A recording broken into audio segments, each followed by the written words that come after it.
Voter তালিকায় স্বচ্ছতা বজায় রাখতে এবার কড়া দাওয়াই প্রয়োগ করল জাতীয় নির্বাচন কমিশন।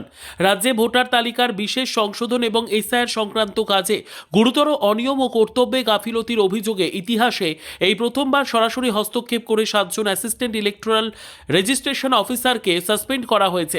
মূলত দক্ষিণ 24 পরগনার মুর্শিদাবাদ, জলপাইগুড়ি এবং পশ্চিম মেদিনীপুরের মতো 4টি গুরুত্বপূর্ণ জেলার এই আধিকারিকদের বিরুদ্ধে নজিরবিহীন পদক্ষেপ গ্রহণ করেছে কমিশন। অভিযোগ উঠেছে ভোটারদের যোগ্যতা এবং প্রয়োজনীয় নথিপত্র সঠিকভাবে যাচাই না করেই তথ্য আপলোড করা হয়েছিল এবং ভোটার ম্যাপিংয়ে একাধিক অসঙ্গতি থাকা সত্ত্বেও কোনো সংশোধনমূলক ব্যবস্থা নেওয়া হয়নি।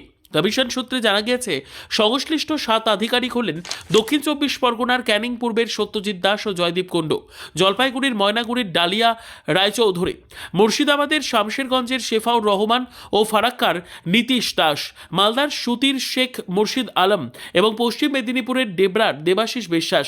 রাজ্য সরকার প্রাথমিক অবস্থায় কোনো ব্যবস্থা না নেওয়ায় অবশেষে কমিশনের সচিব সুজিত কুমার মিশ্র সরাসরি মুখ্য সচিবকে চিঠি পাঠিয়ে অবিলম্বে তাদের বিরুদ্ধে ডিসিপ্লিনারি অ্যাকশন বা বিভাগীয় তদন্ত শুরু করার নির্দেশ দিয়েছেন।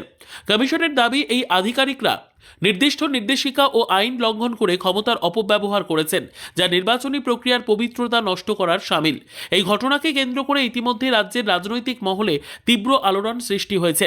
রাজ্যের বিরোধী দলনেতা শুভেন্দু অধিকারী এই পদক্ষেপকে স্বাগত জানিয়ে দাবি করেছেন যে শাসক দলের অঙ্গুলি হেলনে এবং প্রশাসনের শীর্ষস্তরের চাপে পড়েই এই আধিকারিকরা ভোটার তালিকায় কারচুপি করছিলেন। তার মতে, কমিশনের নির্ধারিত 13টি গাইডলাইন সম্পূর্ণ উপেক্ষা করা হয়েছিল। নির্বাচনী নির্ঘণ্ট ঘোষণার আগে কমিশনের এই কঠোর অবস্থান যে প্রশাসনের বাকি স্তরের আধিকারিকদের জন্য এক বড়সড় সতর্কবার্তা, তা এখন স্পষ্ট। নথিপত্র খতিয়ে না দেখে ভুয়ো নাম তোলার যে অভিযোগ উঠেছে, তার শিকড় কতদূর বিস্তৃত তা খতিয়ে দেখছে কমিশন।